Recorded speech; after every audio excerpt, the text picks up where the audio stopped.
সম্মানিত ভিউয়ার্স আসসালামু আলাইকুম। আজকে কথা বলবো ফিলিস্তিনিদের বিষয়ে। আমরা আসলে ফিলিস্তিনের জন্য কি করতে পারতেছি সারা পৃথিবীর মুসলিম জাতি। মুসলিম জাতি সেই দাসত্ব নিয়ে আমরা জীবন পার করে দিতেছি। সবাই শুধু দাসত্ব আর দাসত্ব। সেই আমেরিকা, ব্রিটিশ এদের যে দাসত্ব, সেই দাসত্ব নিয়ে কিন্তু আমরা জীবনটাই শেষ করে দিচ্ছি। আমরা কোনো উদ্যোক্তা হচ্ছি না। আমরা আজকে স্পেশালি আমাদের চোখের সামনে দেখা যে চায়না কয়েক বছরে তারা এখন সারা বিশ্বকে তাক লাগিয়ে দিয়েছে প্রযুক্তির দিক থেকে। চায়না আজকে অনেক সফল। তারা প্রত্যেকটা পৃথিবীর নতুন প্রযুক্তি এরা রপ্ত করছে। এরা অনেক ডেডিকেটেড। আর আমরা মুসলিম এমন একটা জাতি যারা ডেডিকেটেড না। খাবো-দাবো ফুর্তি করব শেষ। হইল না?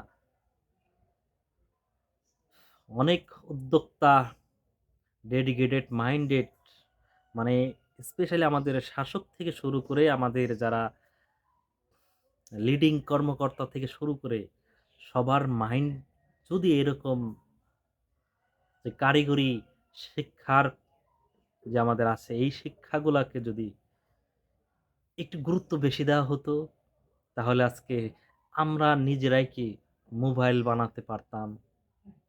আমরা বিভিন্ন সফটওয়্যারের দিকে অনেক এগিয়ে যেতে পারতাম। বিভিন্ন ভালো অ্যাপস আছে। বিভিন্ন পৃথিবীর ভালো কাজ আছে, আবিষ্কারমূলক অনেক কাজ আছে, যেগুলো এগিয়ে যাওয়া সম্ভব। শুধু আমাদের বাংলাদেশ না, পুরা মুসলিম যে আমাদের দেশ আছে, পৃথিবীতে যারা মুসলমান, এই মুসলমান আসলেও আমি বলবো এক ধরনের অলস এরা। এরা কোনোভাবেই নিজের এবং মুসলিম জাতির জন্য উপকারে তেমন আসতে পারতেছে না। এইজন্য আল্লাহ রাসূল বলেছিল যে, শেষ জামানায় মুসলমান হবে হলো সাগরের ফেনার মতো। এরা কোন কাজের না। এরা কোন কাজের না। তো সব মিলিয়ে আমাদের এখনো আমি বলব যে সময় আছে ফিরে দাঁড়ানোর, ঘুরে দাঁড়ানোর সময় এখনো আছে। যে আমরা এখনো কিন্তু অনেক কিছু করতে পারি। আমাদের এই মুসলিম জাতিকে অ্যা আমরা ভালো কিছু উপহার দিতে পারি। শুধু আমাদের সারা পৃথিবীর যারা মুসলিম জাতি আছি আমরা, আমরা সঠিক উদ্যোগ নিতে হবে। আমাদের এই ইকোনমিক্যাল যে সাইড আছে এগুলোকে অনেক ইস এক স্ট্রং করতে হবে। কারণ পৃথিবীর যদি অর্থনৈতিক অবস্থায় যদি আমাদের আ পৃথিবীর মুসলিমদের অর্থনৈতিক অবস্থায় যদি ভালো না থাকে, তাহলে কিভাবে আপনি সাপোর্ট দিবেন অস্ত্রের দিকে? আপনি সাপোর্ট দিবেন কিভাবে সৈন্যের দিকে? কিভাবে প্রযুক্তির দিকে? সাপোর্ট দিতে পারবেন না। আর এজন্য আমাদের দরকার অর্থনৈতিকভাবে আমাদের অনেক স্বাবলম্বী হওয়া। আমরা দেখা যায় স্পেশালি বাংলাদেশে বা এগুলা অন্যান্য মুসলিম দেশেও দেখা যায় যে মুসলমানরা যদি কোনো কিছু করতে চায়, অনেকেই সমালোচনা করে দেয়। অনেকেই বিভিন্ন মানে নেগেটিভ মন্তব্য করে, যেটা আমাদের আ এরকম যারা উদ্যোক্তা হতে চায় তাদের লাইফে একটা ইমপ্যাক্ট পড়ে। তাই আমি বলব যে আ উম আমাদের লিডিং পজিশনে যারা আছেন, যাদের আধিপত্য ফিন্যান্সিয়াল অনেক সাপোর্ট আছে, আপনারা এগিয়ে আসুন। এই জাতিকে, মুসলিম জাতিকে আ অনেক কিছু শিক শিক্ষা দেওয়া যায়। শুধু আমাদের সঠিক গ্রুপ আ তৈরি করার মাধ্যমে।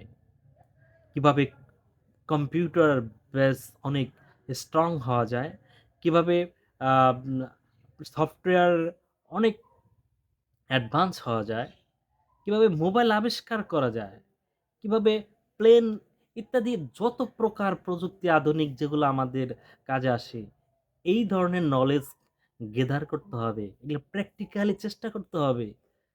তাহলে কিন্তু আসলে সম্ভব আমাদের এই মুসলিম জাতিকে একটা সুন্দর একটা জাতি হিসাবে গড়ে তোলা।